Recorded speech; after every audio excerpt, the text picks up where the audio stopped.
Hola, ¿cómo están? Ojalá que se encuentren muy bien. En este video vamos a hacer el estudio del derecho de familia. Estimativamente va a ser harto más largo que el resto de los videos que están aquí. Y vamos a partir diciendo que familia no es un concepto que esté legalmente consagrado en nuestro ordenamiento jurídico, pero sí la Constitución se refiere a la familia diciendo que es el núcleo fundamental de la sociedad, y en virtud de que no existe un concepto legalmente consagrado de lo que debemos considerar como familia, es que los doctrinarios, en virtud de esta imperiosa necesidad de siempre esbozar un concepto al introducir los temas, es que han esbozado, sí, un concepto que nos parece correcto. Dicen que la familia es un conjunto de personas unidas por un vínculo matrimonial o de parentesco, ya sea que este parentesco provenga de la consanguinidad, de la afinidad o de la adopción, y al que la ley le atribuye ciertos efectos jurídicos. Bien, en cuanto al parentesco, vamos a decir que es la relación de familia que existe entre dos personas, ¿cierto? Y que está determinado por la consanguinidad o por la afinidad, y que la consanguinidad es esta relación que existe entre dos personas que descienden la una de la otra o de un tronco común, y que el parentesco por afinidad es aquel que existe entre dos personas, entre una persona que está o ha estado casada con los consanguíneos de su cónyuge, y que la línea y el grado del parentesco por afinidad va a estar determinado por la misma línea y grado de parentesco que tenga el cónyuge respecto de esos consanguíneos, ¿ya? Y en cuanto a la línea y el grado, vamos a decir que la línea es la serie de parientes que descienden los unos de los otros, así, por ejemplo, abuelo, padre, nieto, eso es una línea, o hermanos, que eso se refiere a la línea colateral. Entonces, la serie de parientes que descienden los unos de los otros o que provienen de un progenitor común, como lo son los hermanos, ¿verdad? Entonces tenemos la línea recta y la línea colateral. La línea recta es la que se descienden los unos de los otros, y la línea colateral son aquellos parientes que descienden de un tronco común. En cuanto al grado de parentesco, vamos a decir que se cuenta por número de generaciones, ¿verdad? En el caso de la línea recta, el grado de parentesco es la distancia que se tiene respecto de los parientes, y resulta muy importante para el derecho sucesorio porque mientras más próximo sea el grado de parentesco, pareciera ser que hay más derechos en cuanto a la sucesión. El parentesco en línea recta, entonces, para conocer el grado, se mide por el número de generaciones. Así, abuelo, padre, nieto, entre el abuelo y el nieto van a haber 2 grados, porque padre y nieto. Y el parentesco en línea colateral, para determinarlo, se debe subir al tronco común y bajar al consanguíneo respecto del cual se quiere conocer el grado. Y así, por ejemplo, vamos a tener que entre los parientes de línea colateral se parte en segundo grado. No puede haber parientes en línea colateral de primer grado, porque los primeros son los hermanos, y entre los hermanos hay 2 grados de parentesco. Por esto que yo les menciono que hay que subir al tronco común y bajar al consanguíneo respecto del cual se quiere conocer el grado. Entonces el hermano sube al padre y el padre vuelve a bajar al hermano, y ahí hay 1 y 2. Segundo grado de consanguinidad en línea colateral. Ahora vamos a pasar de lleno al estudio del matrimonio, y vamos a hablar del matrimonio incorporando las modificaciones de la nueva ley de matrimonio igualitario. Entonces vamos a decir que el matrimonio está definido en el artículo 102 del Código Civil, y dice que el matrimonio es un contrato solemne en virtud del cual 2 personas se unen actual e indisolublemente y por toda la vida con el fin de vivir juntos, procrear y auxiliarse mutuamente. Una cosa muy muy hermosa, ¿verdad? Y que hay que hacer la salvedad de que antes la ley decía que el matrimonio era entre un hombre y una mujer, y la modificación ahora incorporada dice que solo basta con que sean 2 personas. En cuanto a las características del matrimonio, la ley lo define como un contrato, lo que ha sido bastante criticado por la doctrina porque tiene muchos elementos que lo alejan de lo que sería esencialmente un contrato. De partida regula materias que son propias del Estado, onda tipo relaciones personales y relaciones de familia. Por tanto, la autonomía de la voluntad en este contrato de matrimonio se vería reducida al máximo y tampoco serían aplicables las reglas para la resiliación de los contratos. Hay otra doctrina que dice que el matrimonio sería una institución por su carácter de indisoluble, pero recordemos que la indisolubilidad está en juego, en realidad no es tan así, porque existe el divorcio en Chile ahora y el carácter de indisoluble no es tan así ahora, a partir de esta causal, ¿cierto?, de disolución del matrimonio en virtud del divorcio.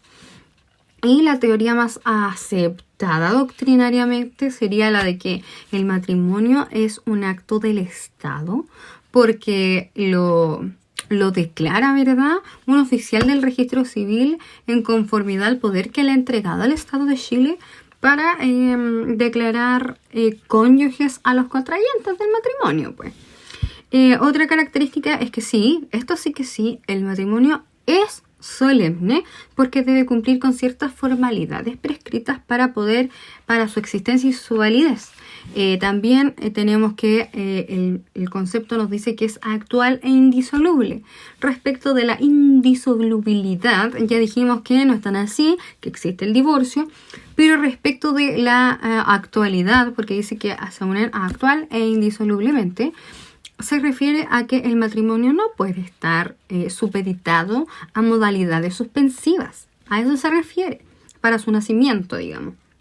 Y última característica, tiene como finalidad vivir juntos, procrear y auxiliarse mutuamente, que básicamente sabemos que son los deberes que emanan del matrimonio. En cuanto a los requisitos del matrimonio, hay que hacer la distinción entre los requisitos de existencia y los requisitos de validez del matrimonio, ¿ya? Y en cuanto a los requisitos de existencia, hay que hacer la salvedad de que en esta materia esta materia en particular es perfecta para ejemplificar la teoría de la inexistencia y su supuesta aplicación en Chile. Porque respecto del matrimonio, si no se cumplen con los requisitos de existencia, el matrimonio no existe, no nace a la vida del derecho y no es que pueda ser declarado nulo, no existe simplemente y ni siquiera se genera el matrimonio putativo, ¿ya? Y los requisitos de existencia son el consentimiento de los contrayentes y que sea celebrado el matrimonio ante el oficial del registro civil. En cuanto a los requisitos de validez del matrimonio, son aquellos sin los cuales el acto del matrimonio adolece de un vicio de nulidad, ¿ya? Y se puede anular el matrimonio, pero esta nulidad es una sola, no es clasificable como en el resto de los actos jurídicos, no es que es nulidad absoluta y relativa, no, la nulidad del vínculo matrimonial es una sola, ¿ya? Y se declara en virtud de que falte alguno de los requisitos de validez. Y los requisitos de validez son los siguientes: el consentimiento libre y espontáneo de las partes, la capacidad de las partes, la ausencia de impedimentos dirimentes y el cumplimiento de los requisitos previstos de la ley para la validez del acto del matrimonio, ¿ya? Eso. Y en cuanto a la capacidad de los contrayentes, por regla general todas las personas son capaces para poder contraer matrimonio, salvo respecto de las cuales la ley considera que son incapaces. Y la incapacidad en materia de matrimonio se llaman impedimentos. Y los hay impedimentos dirimentes, impedimentos impedientes. Y los impedimentos dirimentes se clasifican en absolutos y relativos.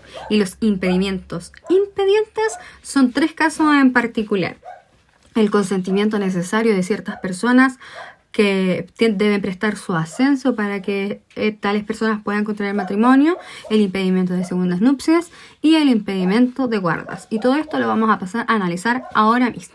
Bien, entonces como decíamos, en materia de matrimonio, las incapacidades se denominan impedimentos, y los hay impedimentos dirimentes y impedimentos impedientes, y la diferencia entre los dirimentes con los impedientes es la sanción que establece la ley, porque la ley establece como sanción ante los impedimentos dirimentes, ya sean absolutos o sean relativos, es la nulidad del vínculo matrimonial. En cambio, los impedimentos impedientes, la sanción que establece la ley está determinada para cada caso en particular y es diferente, ¿ok?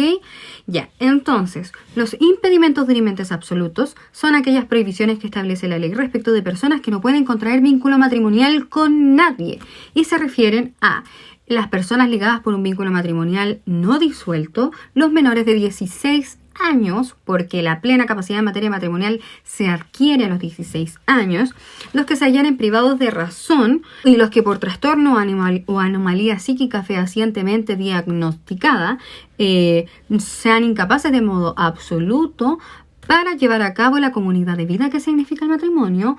Y otra causal es aquellas personas que carecen de suficiente juicio y discernimiento para comprender los deberes y obligaciones que emanan del matrimonio.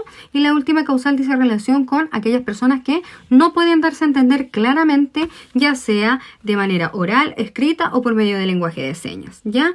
Y la sanción ante los impedimentos dirimentes absolutos es la nulidad del vínculo matrimonial. En cuanto a los impedimentos dirimentos relativos, hay de dos clases, el de parentesco y la cosa del imputado. Y lo vamos a pasar a explicar inmediatamente. Impedimento dirimente relativo es aquella prohibición que establece la ley para que ciertas personas no puedan contraer vínculo matrimonial con otras ciertas personas. En cuanto al parentesco, no pueden contraer vínculo matrimonial entre ascendiente y descendiente, ya sea por consanguinidad o por afinidad. Es decir, no se puede casar ni el papá con la hija, ni el nuero con la suegra, francamente, ¿ya? Y en cuanto al parentesco, en la línea colateral, no pueden contraer matrimonio los parientes en línea colateral hasta el segundo grado por consanguinidad, ¿ya? Solo por consanguinidad, es decir, no pueden contraer matrimonio entre hermanos, pero sí pueden contraer vínculo matrimonial entre cuñados, ¿ya? Y la segunda causal de impedimento dirimente relativo es la cosa del imputado, y se refiere a que el cónyuge sobreviviente no puede contraer matrimonio con la persona que ha sido formalizada por el delito de homicidio de su cónyuge o que ha sido condenada por ese delito como autor, cómplice o encubridor. Y la sanción establecida en la ley ante los impedimentos dirimentes relativos también es la nulidad del vínculo matrimonial. Perfecto. Ahora vamos a pasar a los impedimentos impedientes, que son prohibiciones que establece la ley para que ciertas personas no contraigan matrimonio con otras ciertas personas, a no ser que cumplan con el requisito que establece la ley, y ante el incumplimiento de ese requisito establece sanciones diversas para cada causal, ¿ya? Entonces, el primer impedimento impediente se refiere al consentimiento de ciertas personas para contraer matrimonio. Y estamos hablando específicamente de menores de edad, ¿ya? Pero mayores de 16 años, pero menores de 18, ¿ya? Respecto de las cuales se requiere un consentimiento de las personas llamadas a dar este consentimiento, y en esta materia ese consentimiento se llama ascenso, ya que estamos hablando del permiso que necesitan estos niños para contraer matrimonio. Ya. Entonces, el permiso, autorización, consentimiento se llama ascenso, y el no permiso, no consentimiento, no autorización se llama disenso. Entonces, para determinar quién es el llamado a dar este ascenso, hay que distinguir si la filiación del cabro chico que se quiere casar es o no determinada. Entonces, respecto de los cabros chicos con filiación determinada, los primeros llamados a dar el ascenso son los progenitores. Y hay que decir, en este caso, progenitores, porque antes la ley hablaba de padre o madre, pero con la entrada en vigencia de la ley de matrimonio igualitario suena bastante arbitrario y discriminador decir padre y madre. Entonces ahora se dice progenitor, y hay que reemplazar la palabra padre o madre de todas las partes que dice la ley por progenitores. Entonces los primeros llamados a dar el ascenso son los progenitores, a falta falta de uno, el otro. Los próximos llamados a dar el ascenso, si es que no hubiesen progenitores, son los ascendientes del grado más próximo. Si no hay ascendientes del grado más próximo, los llamados a dar el ascenso son, es el curador general. Si no hay curador general, el llamado a dar el ascenso es el oficial del registro civil. Y si el cabro chico, este menor de 18 años pero mayor de 16, no tiene la afiliación determinada, el llamado a dar el ascenso es el curador general y a falta de curador general, el oficial del registro civil. Y en caso de disenso hay que distinguir. Si el disenso, recordemos que el no consentimiento, la no autorización, que no le dieron permiso al cabro chico para casarse, ¿ya? Hay que distinguir. Si el llamado a dar el ascenso eran los progenitores o los ascendientes, no tienen por qué justificar su disenso, ¿ya? Pero si el llamado a dar el ascenso era el curador general o el oficial del registro civil, sí debe justificar su disenso, ¿ya? Que debe estar justificado solo y solo respecto de estas causales. La existencia de cualquier impedimento legal del cabro chico para casarse, el no haberse practicado alguna de las diligencias necesarias para las segundas nupcias, que la persona con la que pretende contraer matrimonio, el cabro chico, tenga una pasión inmoderada al juego, tenga una vida licenciosa o sufra de embriaguez habitual, o cuando está en grave peligro la salud o integridad del cabro chico o de su prole. Y otra causal para no dar el ascenso, o decir, estar en causal de disenso, es no tener alguno de los cónyuges medios para solventar las obligaciones y deberes del matrimonio, ¿ya? Y sanciones ante la falta de este consentimiento que habíamos dicho, recordemos que las sanciones eran diferentes para cada caso en particular. Bueno, en este caso en particular, si el llamado a dar el ascenso era el progenitor, o sea, los progenitores o el ascendiente más próximo, el cabro chico va a ser desheredado, ¿ya? No solo por el ascendiente cuyo ascenso se omitió, sino todos los demás ascendientes, ¿ya? También el menor va a perder el 50% de lo que le correspondía en una sucesión hereditaria intestada, y también el ascendiente llamado a dar el ascenso, cuyo ascenso se ha omitido, puede revocar las donaciones que le haya hecho al cabro chico, al menor, antes de contraer matrimonio. Entonces, devuélvemelo. Ya. Esas son las sanciones. Ese es el consentimiento de ciertas personas para contraer matrimonio, ¿ya? En cuanto al impedimento de guardas, que está establecido en el artículo 116 del Código Civil, hace alusión a que el tutor o curador del pupilo o los descendientes del tutor o curador no pueden contraer matrimonio con el pupilo, a no ser que den cuenta de su administración ante un juez con audiencia del defensor de menores. Y en caso de contravención a este deber, la sanción es que el tutor o curador pierde el derecho a la remuneración que le habría correspondido por esa labor, ¿ya? Sin perjuicio de la sanción que se le impone al oficial del registro civil que autoriza, ¿cierto?, este matrimonio sin fijarse en esta causal. Y la sanción para el oficial del registro civil es relegación, la relegación menor en su grado medio y una multa de 6 a 10 UTM, ¿ya?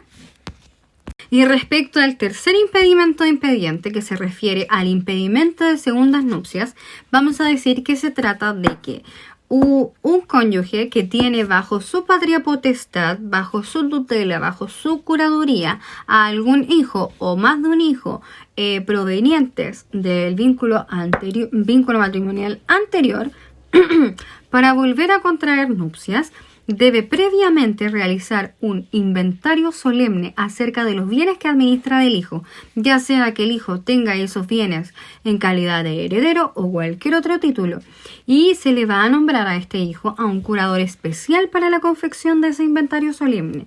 Y en caso de contravención del cónyuge que quiere volver a contraer nupcias acerca de esta obligación del inventario solemne respecto del hijo que tiene bajo su patria potestad, la sanción va a ser que va a perder el derecho de sucederle hereditariamente a ese hijo respecto del cual no realizó inventario solemne previo a volver a contraer nupcias. En cuanto a las formalidades del matrimonio, para lograr el pleno entendimiento de esta materia debemos distinguirla en tres: las formalidades previas al matrimonio, las formalidades coetáneas al matrimonio y las formalidades posteriores al matrimonio. ¿Ya? Las formalidades previas al matrimonio dicen relación con los trámites de manifestación, el trámite de información sobre las finalidades del matrimonio, los cursos de preparación y la información de testigos. En cuanto a la manifestación, es un acto que realizan los contrayentes en presencia del oficial del registro civil, ¿cierto?, en donde le dicen su intencionalidad de contraer matrimonio. La información sobre las finalidades del matrimonio dice relación con que el oficial del registro civil le informa a los contrayentes acerca de los derechos y deberes del matrimonio, y que el deber del matrimonio son vivir juntos, procrear y auxiliarse mutuamente. Y también en este acto le entrega supuestamente información acerca de los regímenes matrimoniales que rigen los matrimonios en Chile, para que tengan supuestamente la decisión de poder optar por uno u otro.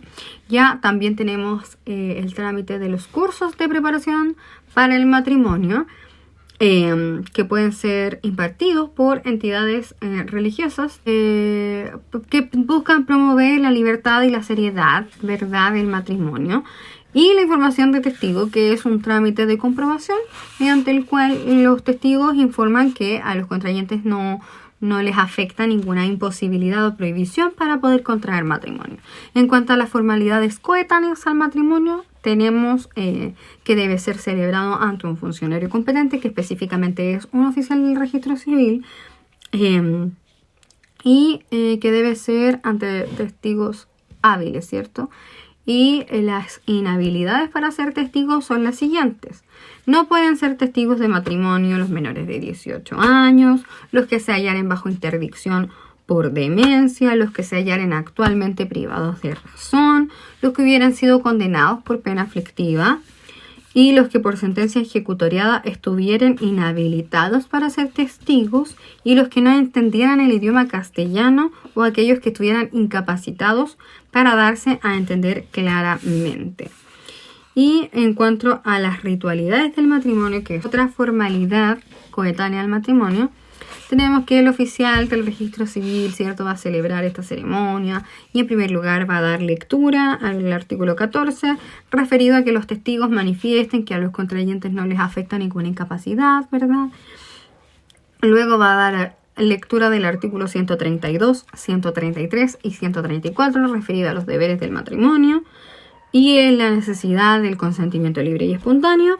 Y en tercer lugar, el oficial del registro civil les va a preguntar a los contrayentes si consienten en recibirse el uno al otro como cónyuge, y ante la respuesta afirmativa va a declarar a los cónyuges casados en nombre de la ley. ¿Ya?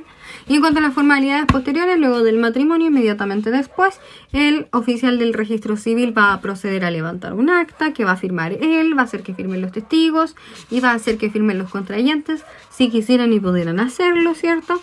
Y luego va a proceder a hacer la inscripción del matrimonio en los registros en los libros, del registro civil, de la forma prescrita por el reglamento. Y con ello hemos terminado el estudio de las formalidades del matrimonio. Antes de pasar a los regímenes matrimoniales, otras materias contempladas, ¿verdad?, en el estudio del derecho de familia son el matrimonio religioso y el matrimonio celebrado en el extranjero. El matrimonio religioso en mi examen de grado no entra, pero si en el tuyo entra, este es el momento en que lo estudias. ¿Ya?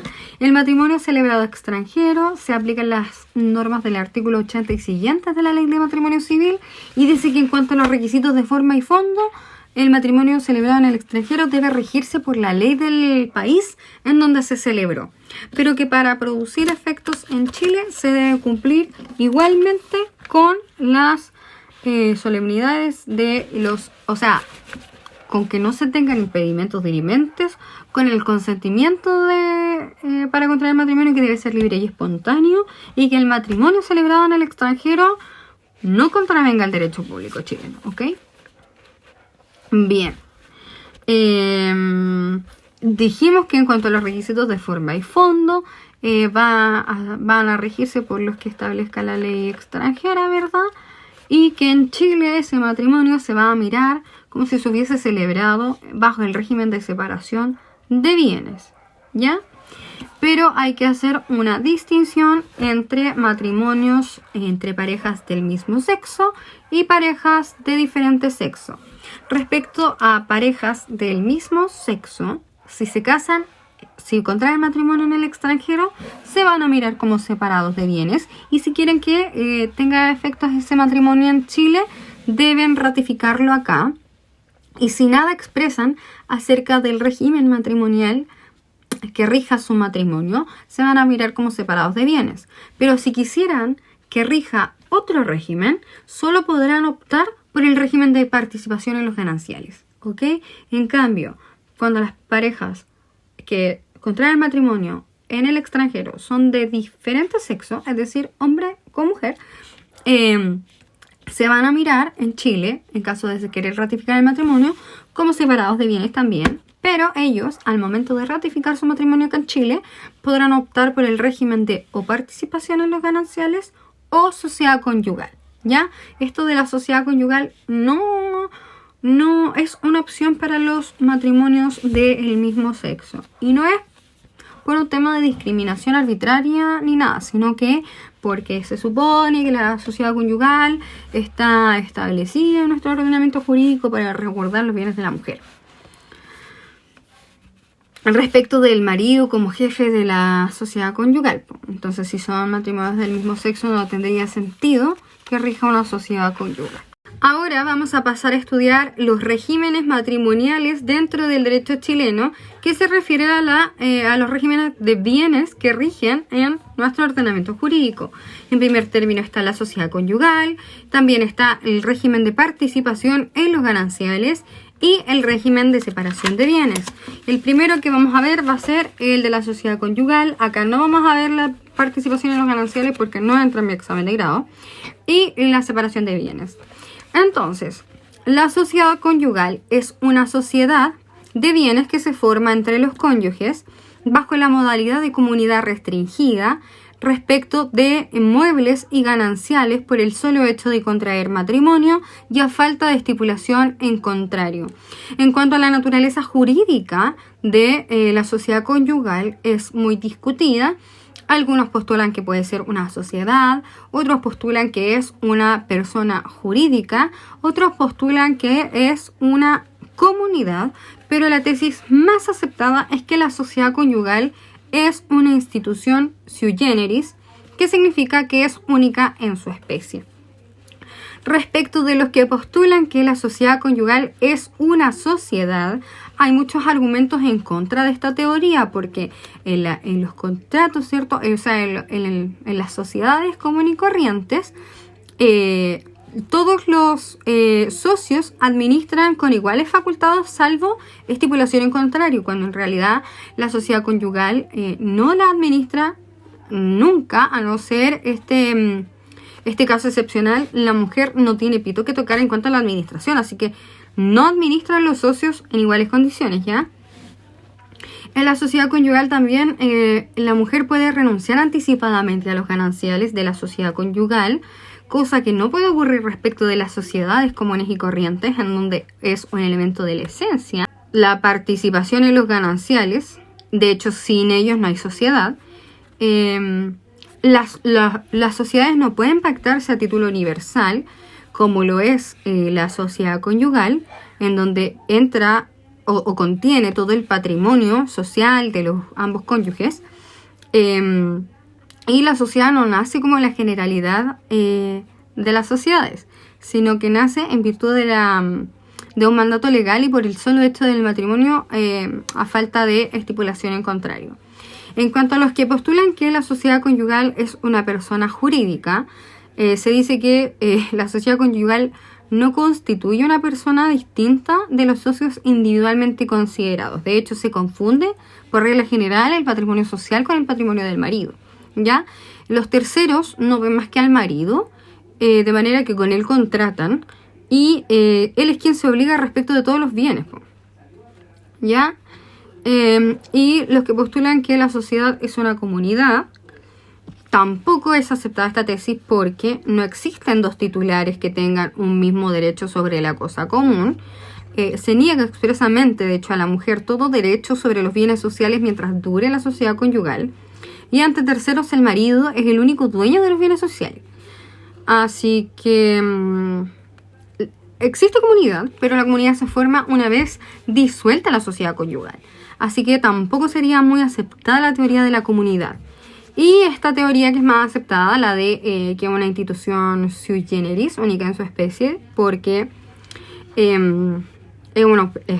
se dice que es una institución autónoma, ¿verdad? Y con sus principales características serían que existe por el solo ministerio de la ley, por el solo hecho de contraer matrimonio y por falta de estipulación en contrario, que durante su vigencia los bienes sociales pertenecen en realidad al marido, que solo al disolverse los bienes sociales pasan a ser comunes, que durante su vigencia la mujer por regla general no tiene derecho alguno sobre los bienes sociales y que durante su vigencia por regla general los bienes sociales son administrados por el marido. Ya, eso es en cuanto a la naturaleza jurídica de la sociedad conyugal, que es bastante discutida en doctrina. Ahora vamos a pasar a ver los patrimonios existentes en la sociedad conyugal. Entonces, respecto del asunto de los patrimonios, hay que tener muy claro que dentro de la sociedad conyugal se distinguen a lo menos 4 patrimonios diferentes: el patrimonio del marido, el patrimonio de la mujer, el patrimonio social y el patrimonio del artículo 166 también referido a la mujer. Ya, y respecto del patrimonio social, es el que se divide en activo y pasivo, ¿verdad? Que en el activo del patrimonio social de la sociedad conyugal vamos a encontrar el haber absoluto y el haber relativo, y respecto del pasivo del patrimonio social de la sociedad conyugal vamos a encontrar el pasivo absoluto y el pasivo relativo.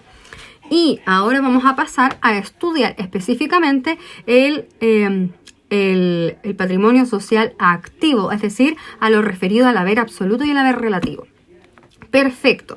Haciendo esta distinción y teniéndolo súper extra, hiper, mega claro, vamos a decir que al haber absoluto corresponden aquellos bienes que ingresan a la sociedad conyugal de manera definitiva e irrevocable, pero que no dan derecho a recompensa para el cónyuge que los hizo ingresar, y forman parte del haber absoluto los siguientes: los salarios y emolumentos de todo género de empleos u oficios devengados durante el matrimonio, todos los frutos, réditos, pensiones, intereses y lucros de cualquier naturaleza que provengan de los bienes sociales o de los bienes propios de cada cónyuge y que se devenguen durante el matrimonio, todos los bienes que cualquiera de los cónyuges adquiera dentro del matrimonio a título oneroso, salvo el caso de los inmuebles debidamente subrogados a otro inmueble propio de alguno de los cónyuges, o las cosas compradas con valores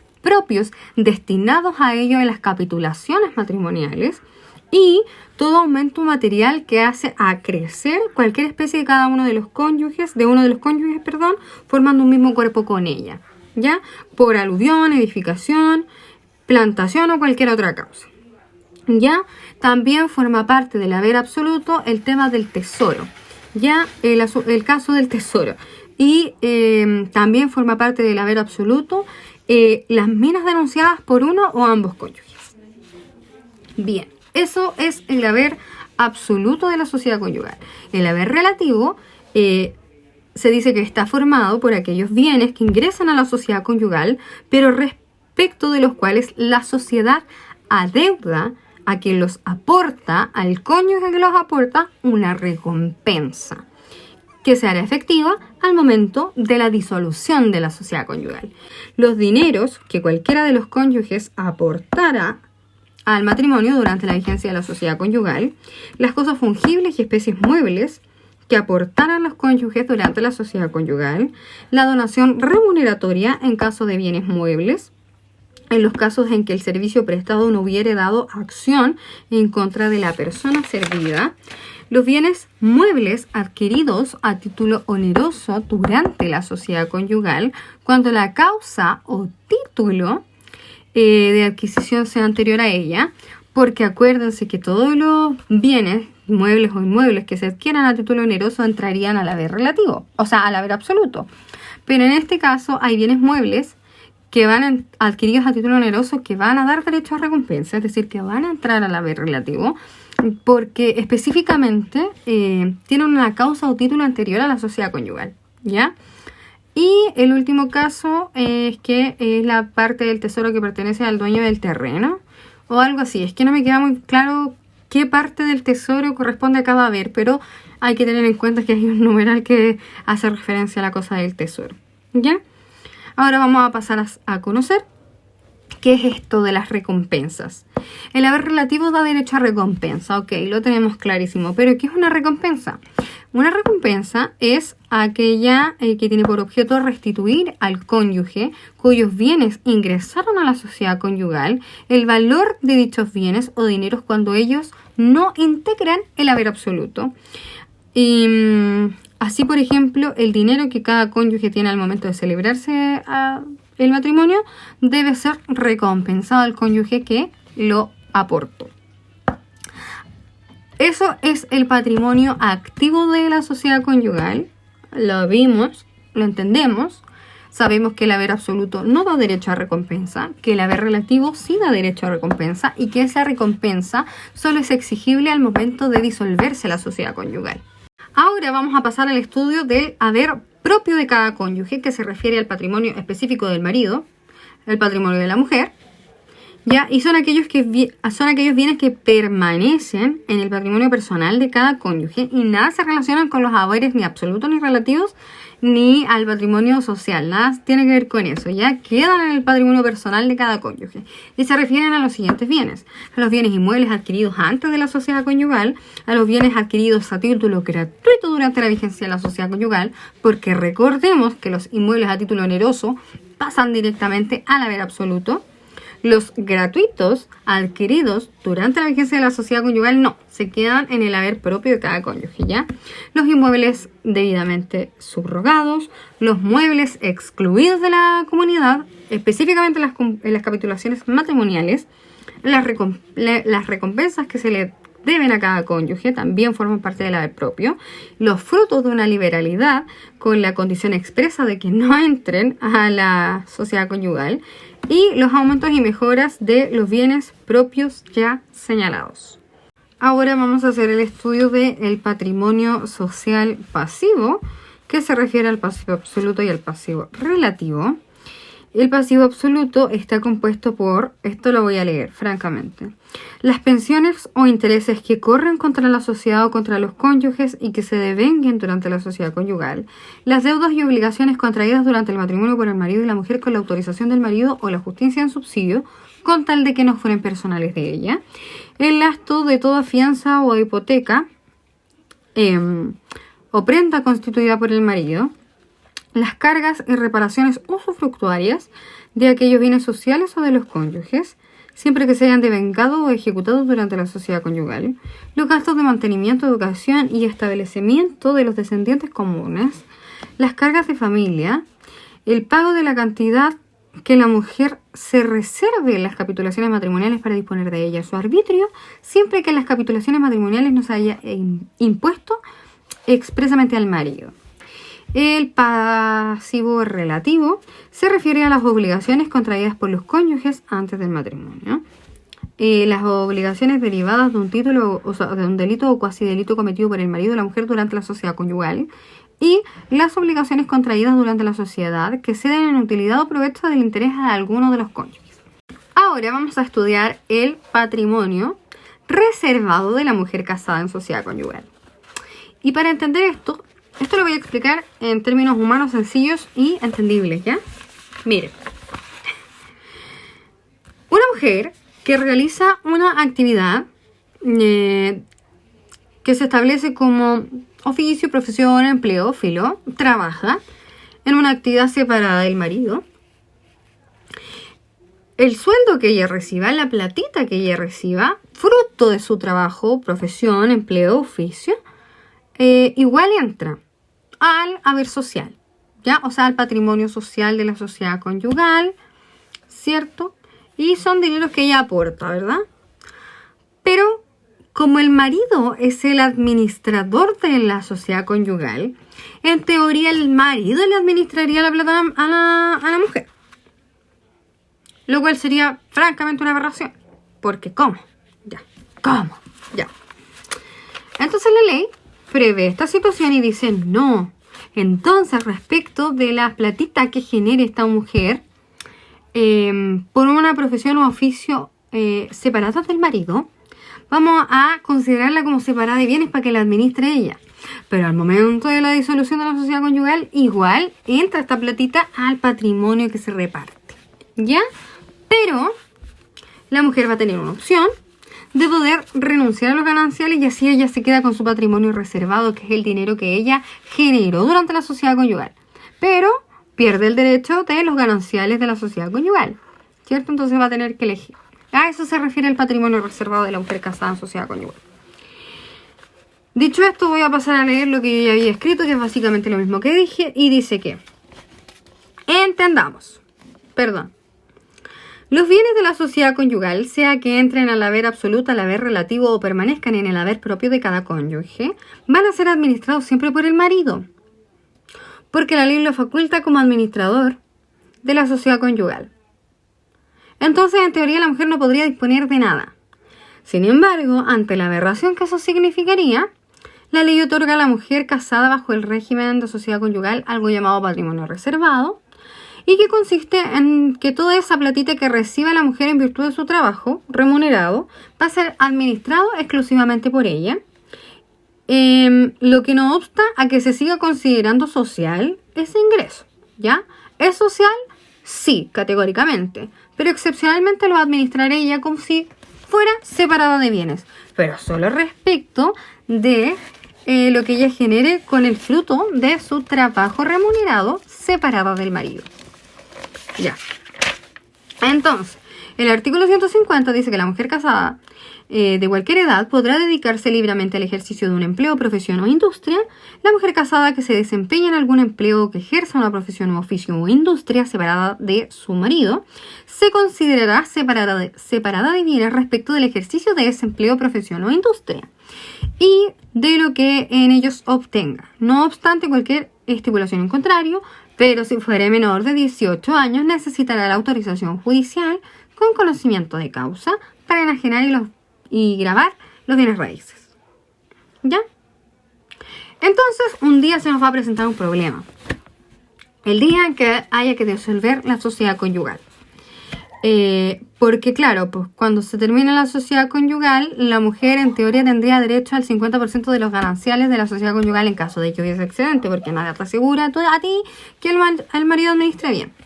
Ya, entonces la idea es favorecer a la mujer, o sea, se supone que la idea es favorecer a la mujer en cuanto a los bienes de ella, po. No que pueda enriquecerse sin causa a costa de la sociedad conyugal, porque se quedaría con su patrimonio reservado y más los gananciales, lo que sería un poco absurdo jurídicamente.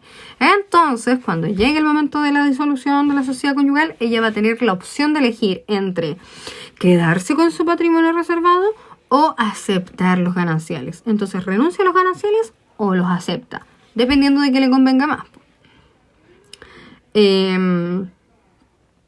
Entonces, la opción que tiene es quedarse con la mitad de los gananciales fruto de la administración del marido o quedarse con lo que ella haya obtenido en su patrimonio reservado y de esta manera cumple plenamente el objetivo de la ley, que es favorecer en todo caso a la mujer y no enriquecerla sin causa a costa del marido. A costa del marido.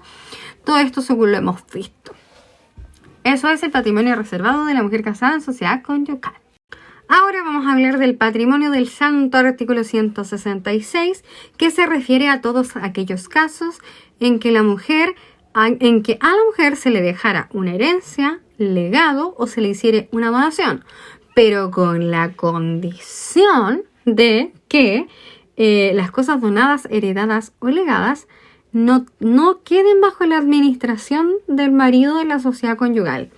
Y dicha donación, herencia o legado, si fuera aceptado por la mujer, se observarán las reglas siguientes. Que la mujer administra esos bienes como si fuera separada de bienes, tal como ocurre en el patrimonio reservado.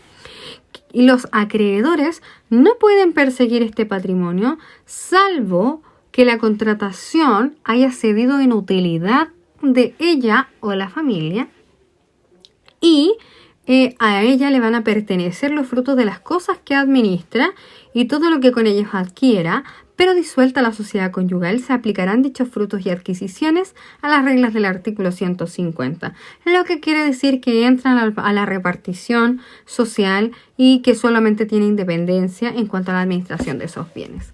A eso se refiere el patrimonio del artículo 166, cuando le dan algo así como en herencia, legado, donación, pero con la condición de que no entre a la administración del marido, que ella lo administre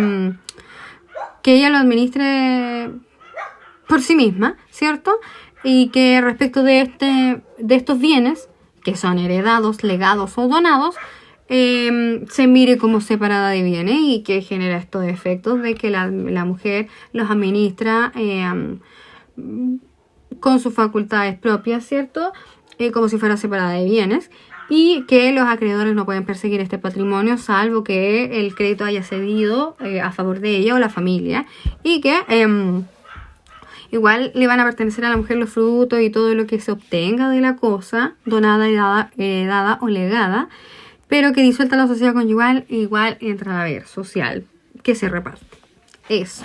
Ahora vamos a hablar de las causales de disolución de la sociedad conyugal, que se refieren a la muerte natural de alguno de los cónyuges, el decreto que concede la posesión provisoria de los bienes del desaparecido, la sentencia de separación judicial, la sentencia de divorcio, la sentencia de separación total de bienes, el pacto de participación en los gananciales, el pacto de separación total de bienes, la declaración de nulidad de matrimonio y eso. En cuanto a los efectos de la disolución de la sociedad conyugal, los bienes que formaban parte de la sociedad conyugal quedan integrados en una comunidad que deberá liquidarse conforme a las reglas especiales previstas para la sociedad conyugal. Cesa la administración que se esté ejerciendo, ya sea la ordinaria o la extraordinaria. Nace la facultad de la mujer para renunciar o aceptar los gananciales, fijando el alcance entonces de sus derechos, y nace la acción de partición en favor de uno de los cónyuges o sus herederos, en caso de que el cónyuge ya no estuviera, ¿cierto?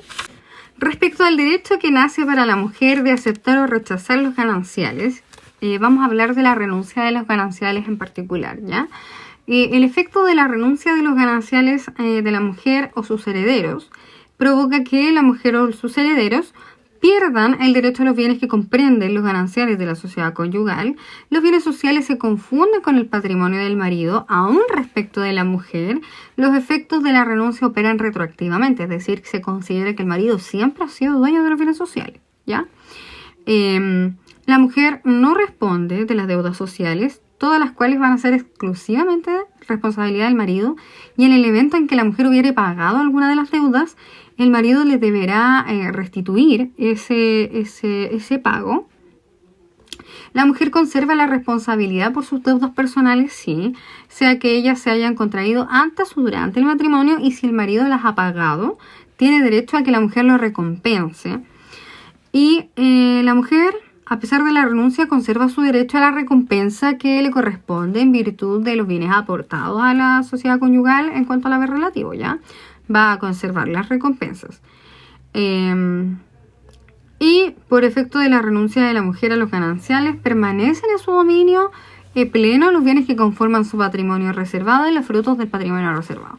Entonces, concluimos que si a la mujer le conviene más lo que ella ha generado en virtud de su propio esfuerzo y trabajo, obviamente tiene que hacer lo que más le convenga, ¿ya?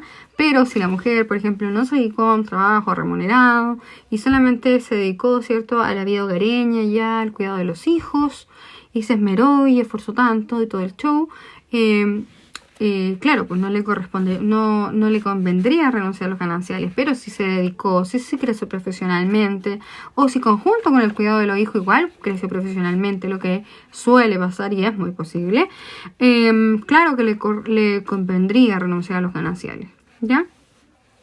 Y así ella se va a quedar con su patrimonio reservado. Ya. Y el efecto que provoca la aceptación de los gananciales, si la mujer no renuncia expresamente a los gananciales, se entiende que los acepta con beneficio de inventario. La mujer que no haya renunciado a los gananciales se entiende que los acepta con beneficio de inventario. Por consiguiente, la mujer responde solo hasta la concurrencia del valor que le corresponda en virtud de su proporción a los gananciales. ¿Ya? Se refiere a las deudas, ¿ya? La mujer responde solo hasta la concurrencia de su proporción de gananciales respecto de las deudas, ¿ya? Y finalmente la mujer puede oponer, si acepta los gananciales, puede oponer igual el beneficio de emolumento, que consiste en el derecho que tiene la mujer de limitar su contribución al pago de las deudas de la sociedad conyugal hasta la concurrencia del valor de los bienes que ha recibido a título de gananciales, ¿ya? Y si los gananciales que le corresponden a la mujer son menos del 50%, la mujer no puede exonerarse de la responsabilidad por un porcentaje menor sin perjuicio del beneficio ambiental. Ese es el beneficio de emolumento. Ahora vamos a pasar al estudio de la liquidación de la sociedad conyugal, ¿ya? Una vez disuelta la sociedad conyugal, se forma al tiro una comunidad de bienes entre los cónyuges, ¿cierto? Respecto de la cual cada cónyuge va a tener un 50% de proporción, a no ser que las capitulaciones matrimoniales se hayan estipulado una forma diferente de distribución de los gananciales, ¿ya? La partición de esta comunidad se va a llamar liquidación, en virtud de que existen reglas especiales que regulan la liquidación de la sociedad conyugal. Y este proceso tiene varias fases. En la primera fase dice relación con el inventario y tasación de los bienes. En la segunda fase dice relación con la formación del acervo bruto. Luego está la formación del acervo líquido, luego está la distribución de los gananciales y deudas de cada cónyuge y por último llegamos al anhelado adjudicación de bienes. En cuanto a la inventario y tasación, disuelta la sociedad conyugal, se va a proceder inmediatamente a la confección de un inventario solemne y tasación de los bienes del que usufructuaba o del que era responsable el marido en términos y forma prescritas por la ley en virtud de las normas previstas por la ley, pero para la sucesión por causa de muerte, ¿ya? Aquel de los cónyuges o uno de sus herederos que dolosamente haya ocultado alguna cosa respecto de la sociedad conyugal, como para quedársela, sí o sí, va a perder su proporción de esa cosa y deberá restituirla doblada. Así que ojo con andar haciendo cosas malandrinas. Ya, ahora vamos a pasar a la formación del acervo bruto. El acervo bruto de la sociedad conyugal se forma acumulando imaginariamente los siguientes bienes. Todos los bienes muebles e inmuebles que existan en poder de los cónyuges al disolverse la sociedad conyugal, sean propios, sociales o reservados de la mujer. Todos los frutos de los bienes de los cónyuges parcialmente separados administran y las cosas adquiridas con dichos frutos y todos los créditos que se adeudan a la sociedad y las recompensas que los cónyuges puedan adeudarle o las indemnizaciones que procedan a favor de la sociedad. Entonces básicamente entra todo: los bienes propios, los bienes sociales, los bienes propios de la mujer, los bienes propios del marido, las deudas, las indemnizaciones, las contribuciones, todo entra al acervo bruto para pasar a la formación del acervo líquido. Y para determinar la formación del acervo líquido deben deducirse del bruto los bienes propios de cada cónyuge. Esta restitución se refiere a los bienes propios de cada cónyuge que la sociedad detentaba solo para percibir sus frutos. También se debe deducir el pasivo social. Acto seguido corresponde deducir del acervo bruto las deudas contraídas por la sociedad conyugal que no estén pagadas. Y si el cónyuge en definitiva es acreedor de la sociedad, también procede a efectuar la correspondiente deducción del acervo bruto, ¿ya? Entonces el acervo líquido va a estar formado por todos los bienes que están compuestos en el acervo bruto, deducidas todas las partes que se deban de la sociedad conyugal. Los bienes propios de cada cónyuge, la deducción del pasivo social, ¿verdad? Y eso. Para pasar a la distribución de los gananciales. En cuanto a la distribución de los gananciales, hay que distinguir que efectuadas las operaciones pueden darse dos resultados: que exista un superávit, es decir, existan gananciales, o exista un faltante para cubrir las deudas, caso en que no va a formarse gananciales, ¿ya? Cuando existe un superávit, en caso, por tanto, hay gananciales, se refiere al residuo que queda luego de que los cónyuges han sacado sus bienes propios y los precios y saldos y recompensas que constituyen el resto de su haber y pagado el pasivo común o separado de los bienes necesarios al efecto. ¿Ya? Entonces, a partir de eso, vamos a concluir que existen gananciales y los contrayentes, los cónyuges, a los cónyuges les corresponderá la proporción del 50% en los gananciales a cada uno, salvo que se haya estipulado otra forma de distribución de gananciales. Y cuando existe un faltante para cubrir las deudas sociales, en ese caso, evidentemente, no hay gananciales y la mujer queda liberada de toda responsabilidad en conformidad del artículo 1777, que dice que solamente es responsable hasta la concurrencia de su proporción en los gananciales, y ya referido al beneficio de emolumentos. Entonces, como no tiene gananciales, porque francamente no tiene gananciales, entonces ¿hasta qué concurrencia de qué cuota si no tiene cuota en los gananciales? Y por ello va a quedar liberada de responsabilidad en cuanto a las deudas de la sociedad conyugal. Bien, la regla general consiste en distribuir los gananciales por partes iguales entre los cónyuges, ¿ya? O sus herederos, pero sin embargo esta regla puede verse alterada en virtud de los siguientes casos. Uno, que los esposos hubiesen pactado otra forma de distribución de los gananciales en las capitulaciones matrimoniales, caso en el cual se estará lo convenido. Dos, la mujer en las capitulaciones matrimoniales renuncia anticipadamente a los gananciales o a una parte de los mismos, ¿ya? Es una renuncia anticipada de los gananciales en las capitulaciones. O si uno de los herederos de la mujer renuncia a la porción de los gananciales que le corresponden a ella, caso en el cual esta proporción hace que se acrezcan los bienes del marido.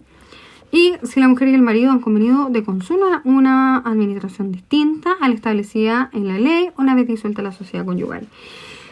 En relación a la obligación a la deuda, debe tenerse presente que el marido está obligado frente a terceros y que la mujer goza del beneficio de emolumentos. Eso de que va a responder solo hasta la concurrencia de sus gananciales, de su proporción a los gananciales. Por lo tanto, las deudas sociales pesan sobre la sociedad conyugal aun cuando los cónyuges deban afrontarlas. Insistamos respecto de esta situación que el marido es el responsable frente a terceros y que la mujer no puede ser perseguida si no hace la concurrencia de su proporción a los gananciales. Sin embargo, los acreedores podrán perseguir los bienes de la mujer en los siguientes casos: cuando se trata de obligaciones personales de la mujer, cuando se trata de una obligación indivisible, cuando la obligación ha sido caucionada con una hipoteca o prenda y en la liquidación de la sociedad conyugal se ha adjudicado ese bien en raíz o mueble a la mujer. El beneficio de emolumentos ya lo estudiamos, ¿cierto? Que dice relación con que la mujer va a ser responsable de las deudas sociales, sino hasta la concurrencia de su proporción en la cuota de gananciales. Y pasamos directamente a la adjudicación de bienes, que finalmente, digamos, es como la meta del proceso de liquidación.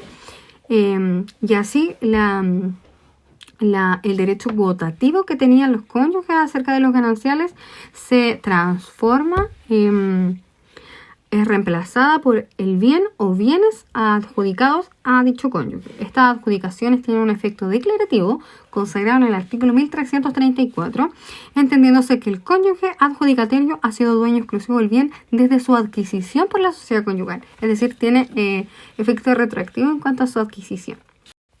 Ahora vamos a estudiar la administración ordinaria de la sociedad conyugal, ¿ya? La extraordinaria no entra en mi examen de grado, así que esa no la voy a estudiar. La administración ordinaria de la sociedad conyugal corresponde al marido, en virtud de que la ley le nombra como jefe de la sociedad conyugal, ¿ya? Y se va a hacer cargo de la administración tanto de los bienes sociales como de los bienes de la mujer. Sin embargo, excepcionalmente, la administración ordinaria va a corresponder a la mujer en los siguientes casos: cuando al marido le afecte algún impedimento para poder llevar a cabo la administración, cuando ese impedimento no sea de larga o indefinida duración, porque en ese caso habría que nombrar a un curador. Sí. Que de la demora en contratar, es decir, que haya un acto que haya que ejecutar urgentemente, porque de lo contrario se vería afectada o perjudicada la sociedad conyugal.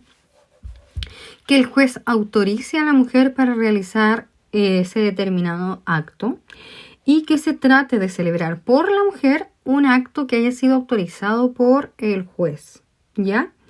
¿A quién corresponde entonces la administración ordinaria de la sociedad conyugal? Corresponde al marido cuando éste tenga más de 18 años, porque si tiene menos de 18 años se va a tener que nombrar a un curador que entra a administrar la sociedad conyugal, caso en el que vamos a estar en una administración extraordinaria. ¿Qué comprende la administración de la sociedad conyugal? Comprende los bienes sociales, los bienes propios de la mujer y con todas las facultades de administración serán distintas en uno y otro caso. En cuanto a la duración de la administración ordinaria de la sociedad conyugal, se va a extender esta administración durante todo el tiempo que esté vigente la sociedad conyugal hasta su disolución, ¿ya?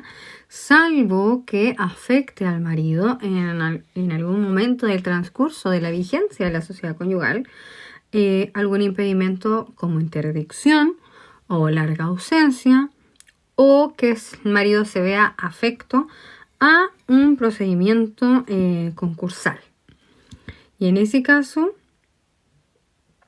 también se va a tener que nombrar un curador, ¿ya? Bien, en cuanto a las facultades del marido para administrar la sociedad conyugal, vamos a decir que sus facultades de administración son amplias, tanto de los bienes sociales como de los bienes propios de la mujer, salvo respecto de los derechos hereditarios de la mujer, caso en que va a requerir un poco más de autorización. No, o sea, no un poco más, sino que va a requerir de autorización de la mujer. En todo caso, igual requiere de la autorización de la mujer para realizar bastantes cosas. El marido necesita la autorización de la mujer, por ejemplo, para gravar bienes sociales, para enajenar bienes sociales, para prometer grabar o enajenar bienes sociales, para entregar la tenencia de bienes inmuebles por más de 5 años cuando se trate de inmuebles urbanos y por más de 8 años cuando se trate de inmuebles rurales, incluidas las prórrogas. Para donar bienes sociales también requiere de la autorización de la mujer. Para obligar bienes sociales también requiere de la autorización de la mujer. Y para enajenar o gravar los derechos hereditarios de la mujer. En todos esos casos va a requerir entonces el marido de la autorización expresa de la mujer para poder realizar ese determinado acto. Y en contravención, ¿cierto?, a esta autorización que requiere para realizarlo, se va a tener que, en caso de que si la mujer no lo autoriza para gravar o enajenar bienes sociales o prometer grabar o enajenar bienes raíces o sus derechos hereditarios, el acto va a adolecer de nulidad relativa. Y si el marido, la mujer no autoriza la donación de bienes sociales, sean ellos bienes muebles o inmuebles, también va a adolecer de nulidad relativa el acto realizado por el marido. Y si el marido otorga un aval o se constituye como codeudor solidario respecto de bienes sociales, sin la autorización de la mujer, se va a ver comprometido solo su patrimonio. Y si el marido cede o da en arrendamiento el bien social sin autorización de la mujer, igual hay que distinguir casos en que la mujer interviene en la administración de bienes sociales. Por ejemplo, en el caso de que puede administrar bienes sociales por causa de muerte, ¿cierto?, del marido, en virtud de un mandato general o especial que otorgue el marido, a no ser que actúe a nombre propio, y ahí no compromete al marido respecto de terceros. También cuando se constituye como codeudora solidaria o fiadora respecto de la obligación del marido, o cuando compra bienes muebles al fiado para la subsistencia ordinaria de la familia, o cuando se convierte en la administradora de la sociedad conyugal, de una administración ordinaria en virtud de un impedimento que le afecte al marido para poder realizar esto. ¿Ya? Y en cuanto a la administración de bienes propios, durante la administración de la sociedad conyugal va a corresponder al marido, tanto la administración de bienes propios de él como bienes propios de la mujer y bienes de la sociedad, o sea, los bienes sociales, ¿verdad? En cuanto a la administración de los bienes propios, los va a administrar tal como cuando no había contraído vínculo matrimonial. Y en cuanto a la administración de los bienes propios de la mujer, hay actos respecto de los cuales no va a requerir de la autorización de la mujer, pero otros en que sí.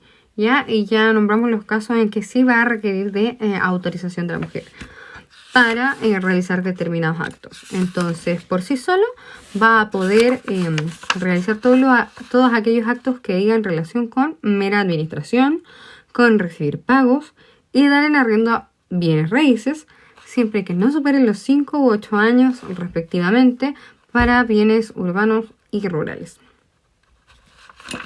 Eso. Ahora vamos a estudiar el régimen de separación de bienes. Ya no de los cónyuges, sino de bienes, porque estamos hablando de los regímenes matrimoniales. Y nos corresponde en estudio porque yo dije que no íbamos a estudiar el régimen de participación en los gananciales. Ya, dicho esto, para lograr un pleno entendimiento hay que clasificar la separación de bienes en 3 categorías. La separación legal, que puede ser total o parcial, la separación judicial, que no se subclasifica, y la separación convencional, que también puede ser total o parcial. ¿Ya? La separación lugar de bienes se produce cuando por el solo ministerio de la ley se contempla una causal para que se considere la separación legal de bienes. Y es total en relación a las causales de divorcio, nulidad y también respecto de los matrimonios celebrados en el extranjero, y es parcial en relación a el patrimonio reservado de la mujer casada y el patrimonio del artículo 166, que dice relación con las herencias, donaciones o legados que se le hagan a la mujer, con la condición de que no sean parte de la administración que hace el marido. Entonces, respecto de estos bienes, se va a mirar a la mujer casada en sociedad conyugal como separada de bienes para efectos de la administración de esa herencia, legado o donación. Perfecto. Entonces, ahí tenemos la separación legal de bienes y que puede ser total en esos casos y parcial en esos otros casos. ¿Ya? Bien. Ahora, en cuanto a la separación judicial de bienes, es la que se produce en virtud de una sentencia, obviamente judicial, y que solo puede ser solicitada por la mujer en los casos determinados por la ley. La facultad para solicitarlo es irrenunciable, también es imprescriptible, solo procede contra causales taxativamente contempladas en la ley, y esta forma de separación siempre es total, no existe parcial, ¿ya? Por eso no se subclasifica. Entonces tenemos clarísimo que solo puede pedir la separación judicial de bienes la mujer, ¿ya? Y las causales ahora sí son las siguientes. Ante la administración extraordinaria de la sociedad conyugal, cuando la mujer no quisiese tomar sobre sí la administración o no quisiese someterse a la dirección de un curador, ante el no pago de pensiones alimenticias, ante el riesgo inminente del mal estado de los negocios del marido, ante la insolvencia del marido, ante la administración fraudulenta, ante el incumplimiento del marido de los deberes o de las obligaciones que imponen los artículos 131 y 134, si el marido incurre en alguna causal de separación judicial, ante la ausencia injustificada del marido, ante la separación de hechos de los cónyuges y ante la interdicción del marido por disipación. En cuanto a la separación convencional de bienes, decimos que esta también puede ser total o parcial y que se produce en virtud del acuerdo de voluntades de las partes, ¿verdad? Es total ya que cuando es antes del matrimonio, en las capitulaciones matrimoniales, o durante el matrimonio, mediante un pacto de cambiar el régimen a separación de bienes, ¿ya?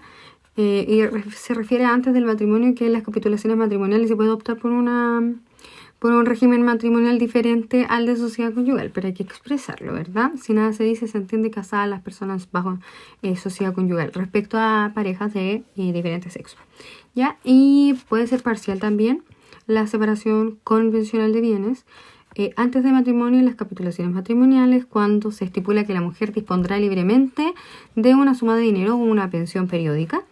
Y en las capitulaciones matrimoniales, cuando se estipula que la mujer administrará determinados bienes como si fuera separada de bienes, ¿ya? Bien, eso en cuanto a la separación de bienes como régimen matrimonial, ¿verdad? Ahí distinguimos el legal, del judicial y también del convencional, y que tanto el legal como el convencional podían clasificarse en total y parcial. Ahora sí vamos a estudiar la separación de los cónyuges, ¿ya? A mí no me entra la separación judicial de cónyuges, pero sí me entra la separación de hecho. Así que hay que distinguir, ¿cierto? Que la separación de hecho se subclasifica de hecho en virtud de un común acuerdo o en virtud de una declaración judicial. Ya la separación de hecho regulada de común acuerdo, los cónyuges, si los cónyuges deciden separarse de hecho de común acuerdo, podrán regular sus relaciones personales entre ellos y para con los hijos, y respecto de los alimentos, y respecto de la relación directa y regular y del cuidado personal de los hijos, que son básicamente los puntos clave que debe contener este acuerdo para que sea completo y suficiente, ¿ya? Y para que genere fecha cierta un cese de convivencia para un eventual divorcio, ¿verdad? Vamos a decir que deberá ser emitido mediante un acta extendida ante notario público y protocolarizado, o un acta extendida ante el oficial del registro civil, o un acta o una transacción judicialmente aprobada, ¿ya? Eso. En cuanto a la separación de hechos regulados judicialmente, se produce cuando los cónyuges no llegan a un acuerdo completo y suficiente que regulen por lo menos estas materias que ya mencionamos, que es el cuidado personal, la relación directa y regular, los alimentos, las relaciones entre cónyuges, la relación de los cónyuges para con los hijos, etc. Ya no logran el acuerdo, entonces van a requerir del auxilio de la justicia para poder determinar las bases de este acuerdo, y será competente para conocer de este asunto el Tribunal de Familia, obviamente, ¿ya? Y en cuanto a la fecha cierta del cese de convivencia, vamos a hacer un resumen de los casos que dan fecha cierta al cese de convivencia.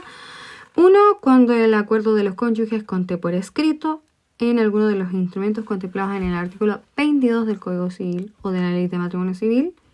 Cuando a falta de acuerdo se demande judicialmente, caso en que la fecha cierta va a ser aquella de la notificación de la demanda. Y habrá fecha cierta también cuando no medio acuerdo ni demanda, pero habiendo expresado uno de los cónyuges su intencionalidad de poner fin a la convivencia a través de cualquiera de los instrumentos señalados en las letras A y B del artículo 22, o dejando constancia de dicha intención ante el juzgado correspondiente y se lo notifique de ello al otro cónyuge, ¿ya? La separación judicial no entre cónyuges no entra.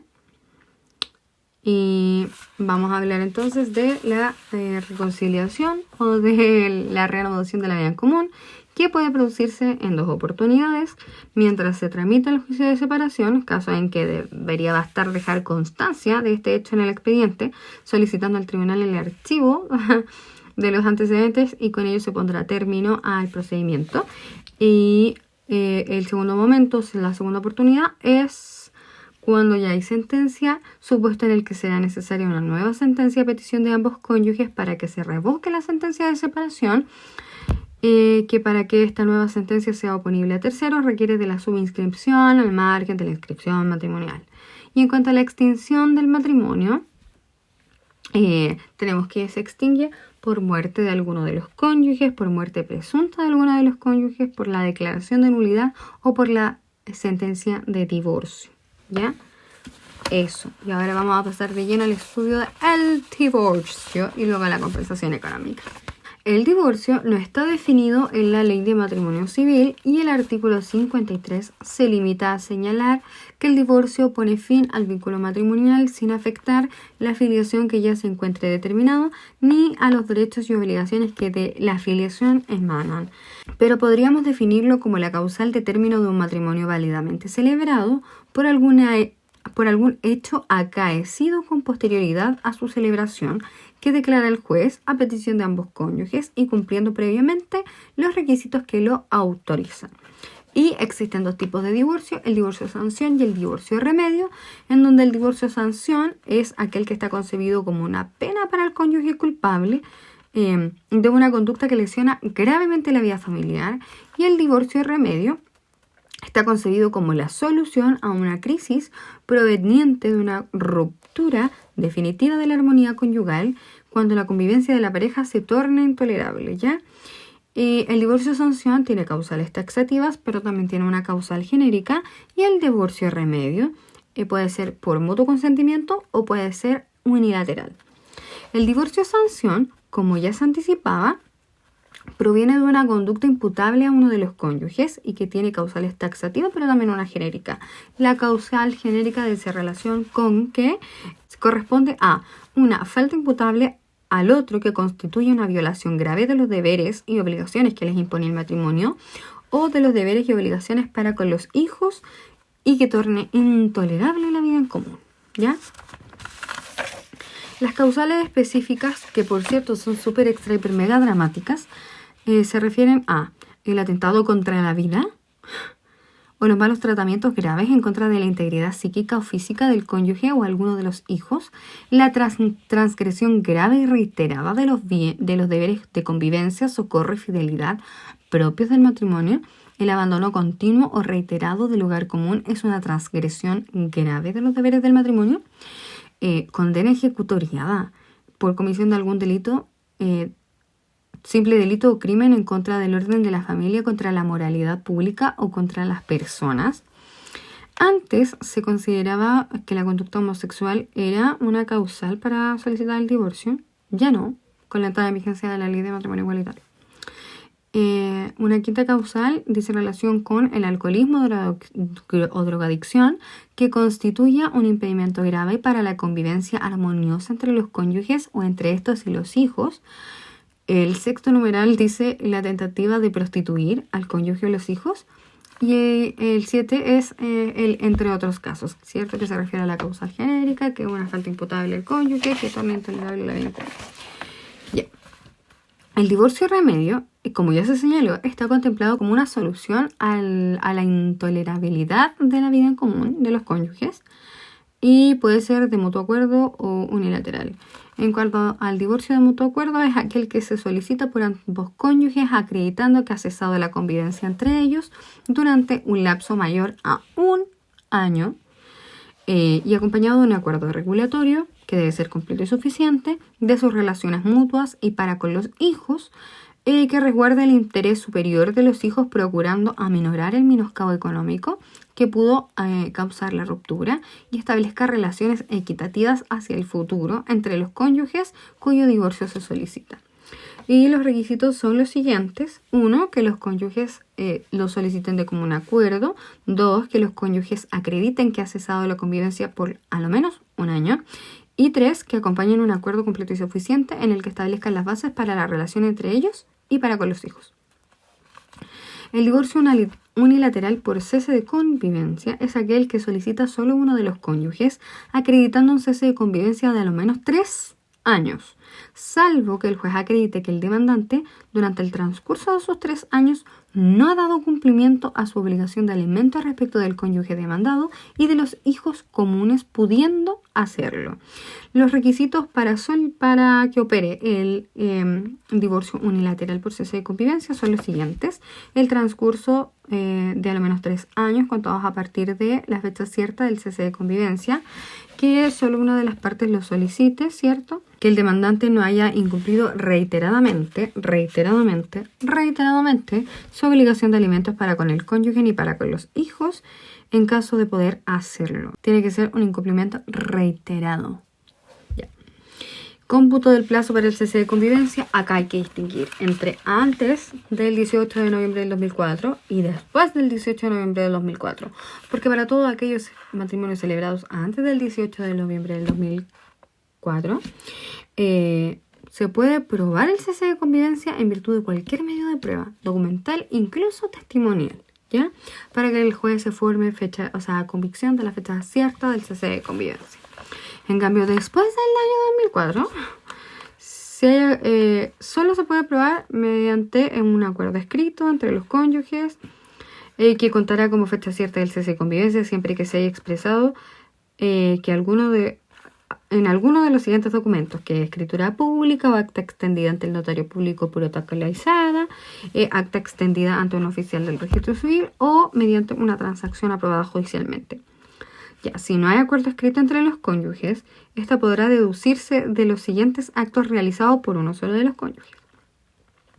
A partir de la notificación de la demanda, en caso del artículo 23, cualquier procedimiento para regular las relaciones entre cónyuges directa, irregular y de alimentos, y si no ha mediado acuerdo ni demanda entre los cónyuges, pero uno de ellos ha expresado su intención de poner fin a la convivencia a través de cualquiera de los instrumentos públicos señalados en el artículo 22, que es escritura pública, acta extendida y protocolarizada ante notario público y acta extendida ante un oficial del registro civil, o dejada constancia ante el juzgado y notificado al otro cónyuge.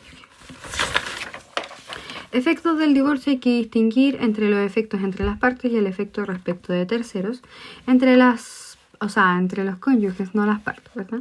Entre los cónyuges, el divorcio producirá efectos desde que la sentencia se encuentre ejecutoriada y desde la subinscripción del divorcio al margen de la inscripción matrimonial adquirirán el estado civil de divorciados. ¿Ya? Y respecto de terceros, la sentencia ejecutoriada en la que se declare divorcio deberá subinscribirse al margen de la inscripción matrimonial. Efectuada la subinscripción, la sentencia será oponible a terceros.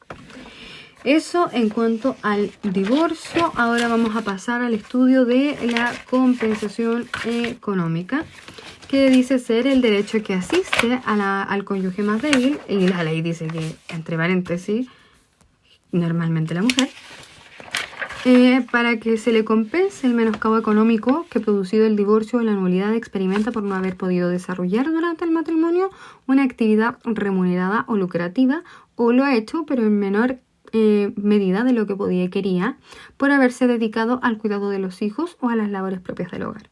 ¿Ya? ¿Cómo se determina su monto? En cuanto a la duración del matrimonio y la vida en común, no solo la duración del matrimonio, sino la vida en común también, la buena o mala fe, la edad y estado de salud del cónyuge beneficiario, la situación previsional y los beneficios de salud del cónyuge beneficiario, la calificación profesional y posibilidades de acceso al mercado laboral y la colaboración que hubiese prestado a las actividades lucrativas del marido, o sea, lucrativas del cónyuge. Acuérdense que la compensación económica y todo lo que diga relación al matrimonio hay que reemplazar la palabra marido y mujer por cónyuges, ¿ya? Bien, estos factores no son taxativos, puesto que se deben considerar especialmente. De hecho, puede fijarse de otras maneras, ¿ya? Lo que quiero decir con esto es que los causales no son taxativos, sino que deben ser considerados de forma especial, pero no son las únicas maneras de determinar el monto, ¿ya?